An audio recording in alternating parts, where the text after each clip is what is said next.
تو اس لیے بعض لوگ جہنم کا ایسا بنا کے پیش کرتے ہیں, لگتا ہے کہ جنت میں جانے والے 4-5 آدمیوں کے علاوہ کوئی جنت میں نہیں جائے گا, اور ایسا اللہ کے عذاب سے ایسا ڈراتے ہیں.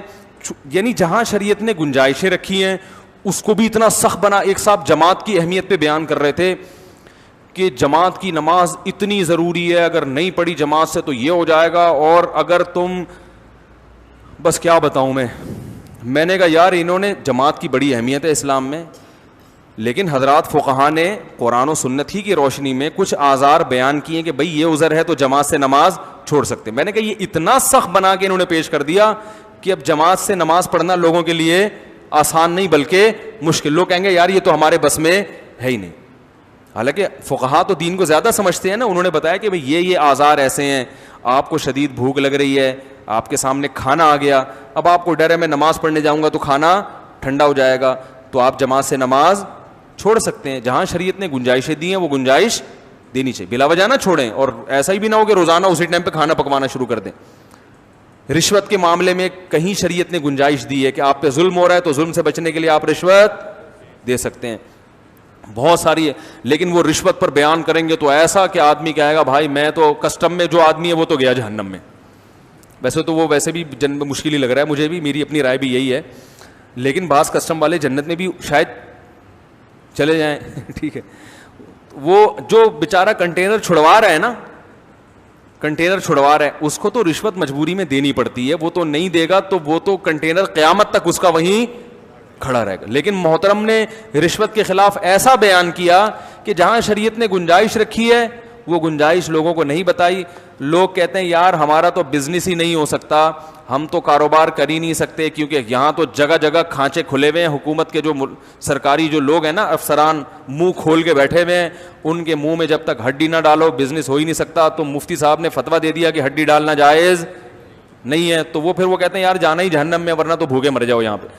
تو یہ ایک شریعت کا وہ پہلو ہے جو بہت, حقوق پر بات ہوگی تو والدین کے حقوق پر بعض لوگ بات کرتے ہیں, اتنا زیادہ خطرناک بنا کے پیش کر دیتے ہیں کہ انسان کہتا ہے بھائی میں ماں باپ کے حقوق ادا کر ہی نہیں سکتا. وہ ایک مولوی صاحب نے تقریر کی, بولا ماں کا اتنا حق ہے, یہ ہو گیا تو جہنم, یہ ہو گیا تو جہنم, یہ ہو گیا تو جہنم. وہ پریشان, اس نے بولا بھائی میری اماں تو ویسے ہی مجھے صبح شام تنگ کرتی رہتی ہیں اور جھگڑا تو ہوتا ہی ہے. اب اس نے جا کے اماں کو جان سے ہی مار دیا. اس نے بولا یار جان سے کیوں مارا؟ اس نے بولا بھائی ان کے حقوق ادا کرنا میرے بس میں, آج میں نے بیان سنا اتنے خطرناک حقوق ہیں, میں نے کہا حقوق کا اڈا ہی ختم کر دو. بھائی نہ یہ رہیں گی نہ ان کے حقوق رہیں گے. تو اتنا خطرناک بنا کے پیش کرتے ہیں. حالانکہ جہاں اسلام نے ماں باپ کے حقوق بیان کیے ہیں وہیں ایک باؤنڈری بھی کھینچی ہے کہ اس سے اتنے ہیں, اس سے زیادہ بولو بھائی نہیں ہے, اس سے زیادہ نہیں. ایک صاحب نے مجھے بتایا کہ حدیث میں آتا ہے, ایک خاتون کا فون آیا, انہوں نے حدیث سنی کہ بھئی شوہر کے اگر پیپ نکل رہی ہو تو عورت اس کے پیپ چاٹ لے تو بھی شوہر کا حق ادا نہیں ہو سکتا. اس نے کہا بھئی یہ تو بہت زیادہ ایک یہ نہیں ہو گیا کہ میاں کے زخم سے اگر پھوڑا نکل آیا اور پیپ نکلے تو. ایک خطیب صاحب نے کہیں بیان کر دیا اس یہ مجمع میں کہ شوہر کا اتنا بڑا حق ہے کہ اس کے پیپ نکل رہی ہو نا تو عورت وہ پیپ بھی چاٹنا شروع کر دے تو بھی شوہر کا حق ادا نہیں ہو سکتا.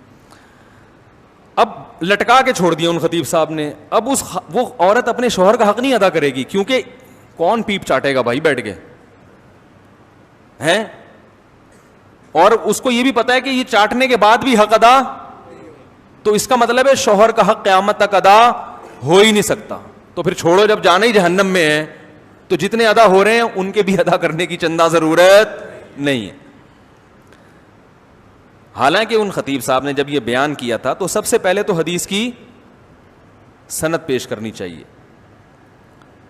کہ یہ حدیث صحیح ہے بھی یا نہیں ہے. اگر صحیح ہے تو اس کا دوسری حدیثوں کی روشنی میں مفہوم بیان کرنا چاہیے تاکہ باقی حدیثوں اور اس حدیث میں ٹکراؤ نہ رہے.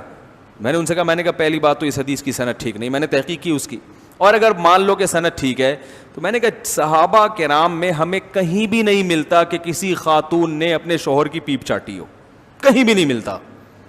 تو یہ کیسی حدیث ہے جس پر صحابہ کرام نے عمل بولو بھائی نہیں کیا؟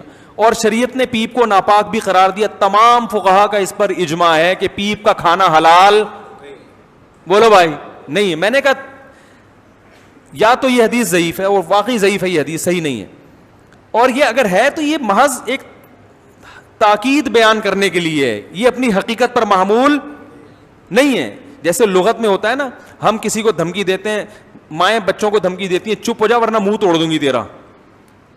اس کا مطلب منہ توڑنا کیا خیال ہے نہیں ہوتا, بلکہ اس کا مطلب ہوتا ہے چپ ہو جا بس, ٹھیک ہے نا.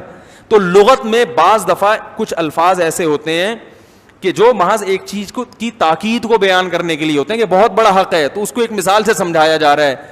مطلب یہ نہیں ہے کہ ایسا کرنا شروع کر دو, یہ حدیث کا مطلب نہیں ہے, کیونکہ رسول اللہ صلی اللہ علیہ وسلم نے جہاں میاں بیوی کے حقوق بیان کیے ان کی تفصیل بھی بیان کر دی کہ زوجہ پر یہ باؤنڈری ہے, اس سے زیادہ آپ بوجھ نہیں ڈال سکتے. نبی صلی اللہ علیہ وسلم نے فرمایا کہ وہ تمہاری مرضی کے بغیر کسی کو گھر میں نہ آنے دے, صحیح ہے نا, امانت میں خیانت نہ کرے, مال کی حفاظت کرے. یہ چند موٹے موٹے بنیادی حقوق بیان کیے, فرمایا اس سے زیادہ تمہارا ان پر حق نہیں ہے. اور یہ بھی بیان کر دیا کہ عورت پر شوہر کا حق کتنا ہے, تو وہ اس میں جو ایک اصول بیان کیا اس میں پیپ اور خون کا کہیں بھی تذکرہ نہیں ملتا.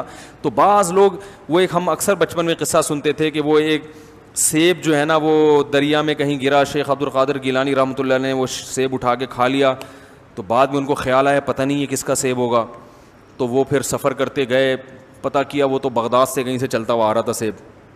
یہ ہم بچپن میں بڑا واقعہ سنا کرتے تھے. تو وہ پھر سیب کھانے تلاش کرتے کرتے سیب کے مالک کے پاس پہنچے بغداد.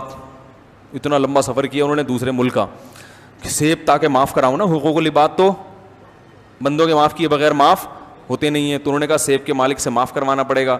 تو وہاں میں نے دل میں سوچا جب اتنی ٹینشن تھی تو کھایا کیوں بھائی, جس میں اتنا تقویٰ ہوتا ہے وہ تو شروع میں ہی نہیں کھاتا, چلو غلطی سے کھا لیا. تو اب وہاں پہنچے تو مالک سے جو ہے وہ کہا کہ بھائی میں نے غلطی سے سیب کھا لیا ہے تو اب معاف کر دو. اس نے کہا ایک شرط پہ معاف کروں گا, میری بیٹی سے شادی کرو. انہوں نے کہا اچھا بھائی کیا, انہوں نے کہا وہ لنگڑی بھی ہے, اندھی بھی ہے, بہری بھی ہے, گونگی بھی ہے. آئیں, انہوں نے کہا لیکن کرو گے تو معاف کروں گا ورنہ نہیں. اب مجبوری تھی, سیب معاف کرانا تھا. انہوں نے شادی کر لی, پتہ چلا وہ تو نہ لنگڑی ہے, بڑی خوبصورت تھی. تو انہوں نے کہا لنگڑی اس اعتبار سے کہ گھر سے باہر کبھی نکلی نہیں ہے, یعنی اس اعتبار سے معذور ہے گویا, اور اندھی اس اعتبار سے کبھی نامحرم کو دیکھا نہیں ہے, بہری اس اعتبار سے غلط بات کبھی سنی نہیں, گونگی اس اعتبار سے غیبت کبھی نہیں کی. تو یعنی آرڈر پہ بنوائیے آپ یہ کہہ سکتے ہیں. تو وہ یہ حضرت عبد القادر گیلانی کو اس تقوی کا یہ صلہ ملا. تو ہم سنتے تھے سبحان اللہ کہتے تھے, لیکن ایک بات خیال آتا یار ہماری تو بخشش, ہمارے محلے میں بادام کا درخت تھا, ہم پتھر سے توڑ توڑ کے بچے تھے نا کھایا کرتے تھے. حالانکہ انٹی منع بھی کرتی تھی, یہاں تو منع بھی نہیں کیا تھا اس نے. بھائی جو باغ کا مالک تھا اس نے تھوڑی کہا تھا سیب نہیں کھاؤ, وہ گر گیا تو جانے دیا, اس کا مطلب کھا لو, جس کا ہو گیا, ورنہ اگر اتنا ہی شوق تھا بھائی اٹھا لیتا. اور وہ انٹی جن کے ہم بادام توڑتے تھے بچپن میں, بھائی اب نہیں کرتے یہ کام, وہ تو منع کرتی تھی, بد دعائیں دیتی تھیں, تو شکر ہے لگی نہیں بد دعائیں ان کی, ہم نے معاف کروا لیا تھا بعد میں ان سے.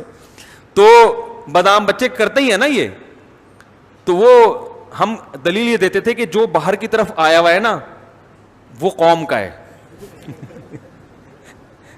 بچے بڑے شرارتی ہوتے ہیں, ہم تو اسکول, اب تو بچے وہ شرارتیں کرتے نہیں. ہم جب بچے تھے نا اسکول جب جایا کرتے, ہمارا بہت دور پیدل اسکول تھا, بڑی شرارتیں کرتے ہوئے جاتے تھے. اس میں گھر سے جو جیب خرچی کے پیسے ملتے ہیں, کسی کی اٹھنی گر گئی نا تو دوسرا اس پہ پاؤں رکھ کے کھڑا ہو جاتا تھا. اب کیا کرتا تھا, وہ کہتا تھا دو میرے پیسے, کہہ رہے نہیں, اٹھا کے جیب میں ڈالے. بھائی کیوں, کہہ رہے مجھے اللہ کی زمین سے ملے.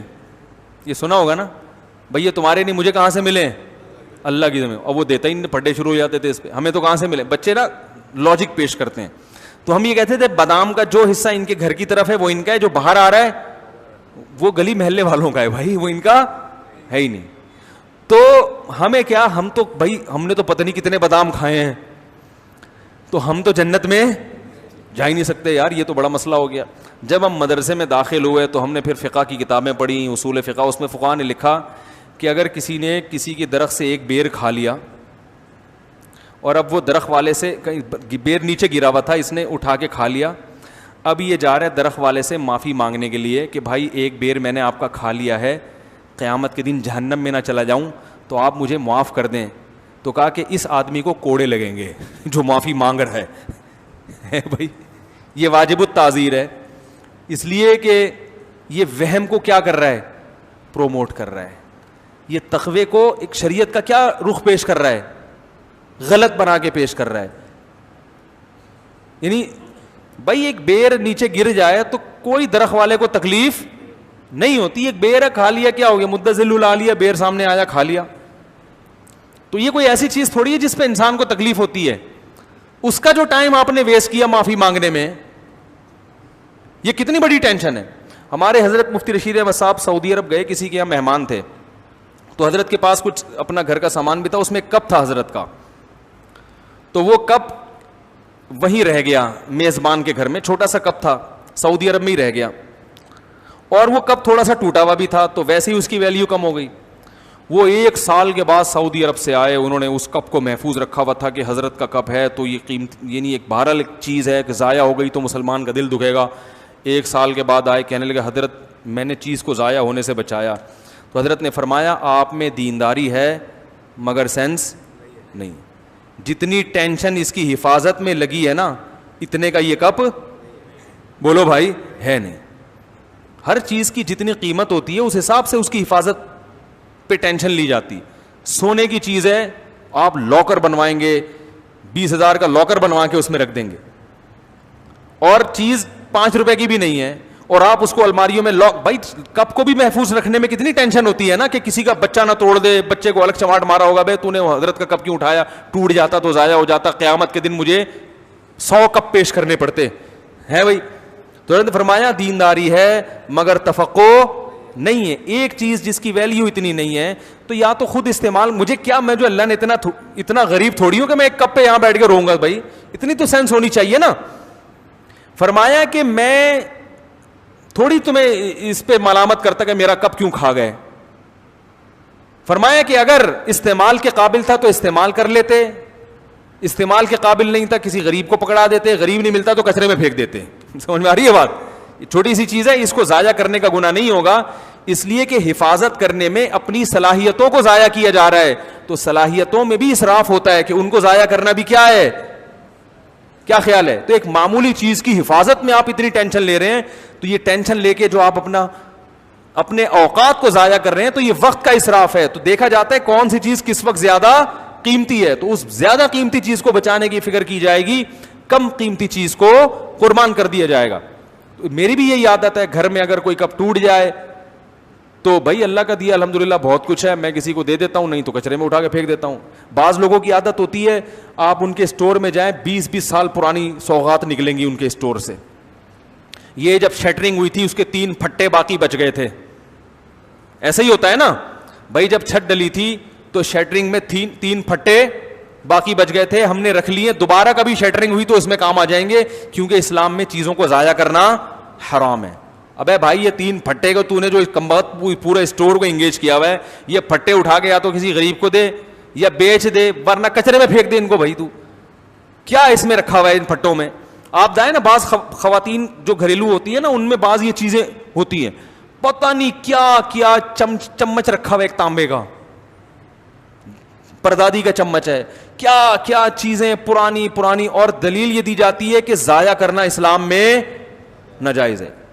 بھائی سامان ہلکا پھلکا رکھو, باقی چیزیں ضائع نہ کرو, صدقہ کر دو. کوئی صدقہ لینے والا نہیں ہے, پھینک دو اٹھا کے اس کو. سمجھ رہے ہیں؟ کچرے سے بھی بہت سے لوگ چیزیں اٹھا کر, اگر کوئی اس کا گاہک ہوگا وہ کچرے سے اٹھا لے گا.